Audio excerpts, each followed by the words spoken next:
Hey guys, welcome back to 𝗕𝗏𝗀𝗀𝗀, the cooking channel that's not so useless.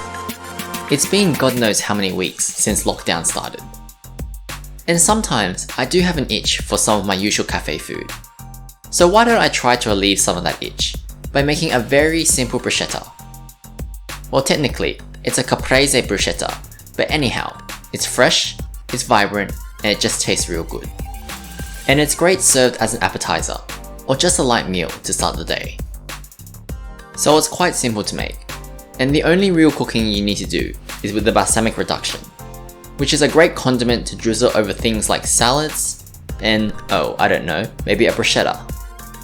Speaking of the bruschetta, we'll be doing 3 key things: cooking the Balsamic Reduction, prepping the rest of the ingredients, and assembling the bruschetta. Now, Balsamic Reduction can be stored for months on end without going off, so we tend to make many bottles of this stuff in one go. But for this video, we'll quarter the recipe. To make a Balsamic Reduction, you'll need 3 ingredients: balsamic vinegar, sugar, and rosemary. For the quantities, you'll need 375 ml of balsamic vinegar. Now, choose a good brand of vinegar, as that will affect the overall taste of the reduction. If given the opportunity, we definitely would not have used a Coles brand. 125 grams of sugar, and 2 sprigs of rosemary. So to start off, in a small pot, add in all of your ingredients. If you have trouble submerging the rosemary sprigs in the vinegar, you can cut the sprigs in half. Turn the heat on high, and stir the mixture until the sugar dissolves completely. Once the sugars dissolve, let the vinegar boil, and then turn the heat down low to let it simmer. We're going to reduce the volume of the liquid by about a half, and this process took us about 30 minutes. So if you really do enjoy this reduction, be sure to make heaps of this in one go. Be sure to keep an eye on the reduction, and stir occasionally to prevent any burning. 30 minutes later, you can see whitish foam form around the rosemary, which is a good indicator that the reduction is almost, if not, done. Now don't worry if your reduction seems too runny at the moment. It will naturally get thicker as it cools. A good test to see if the reduction is ready is to simply let it run down a plate. Here we have the reduction at 20 minutes. And here we have the reduction at 30 minutes. Side by side, you can see the difference. Once the reduction is done, just let it cool down for a bit. After letting it cool down, take the rosemary sprigs out of the pot, and then strain the reduction.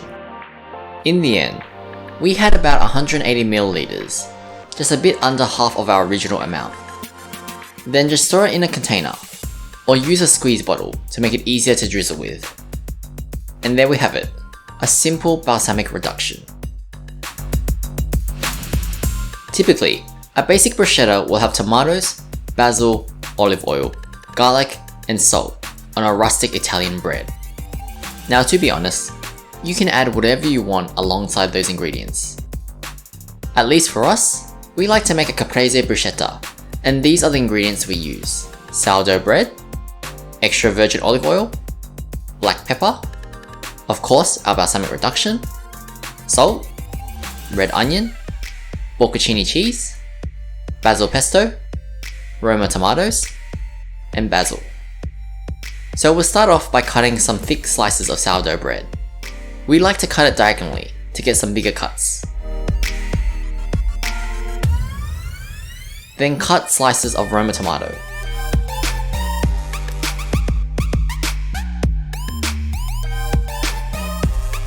With the red onion, top and tail.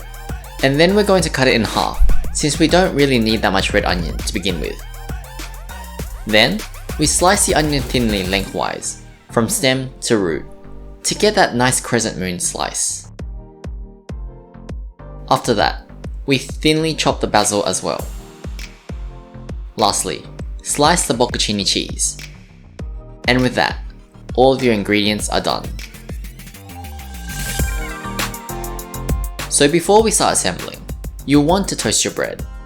If you don't have a toaster, you can also grill the bread on a fry pan. You don't want the bread to brown too much.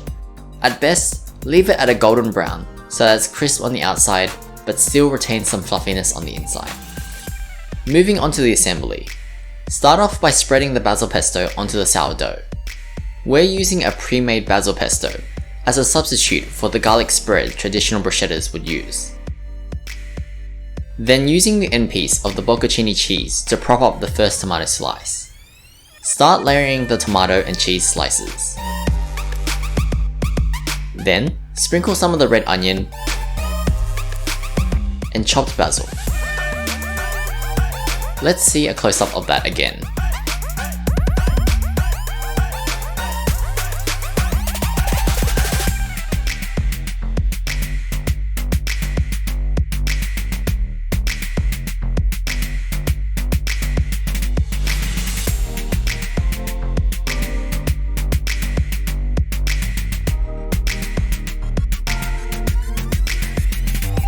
Then transfer the bruschetta onto a plate and sprinkle some salt and black pepper.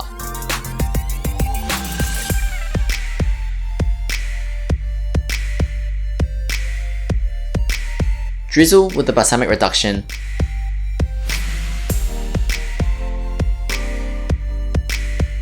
and some olive oil.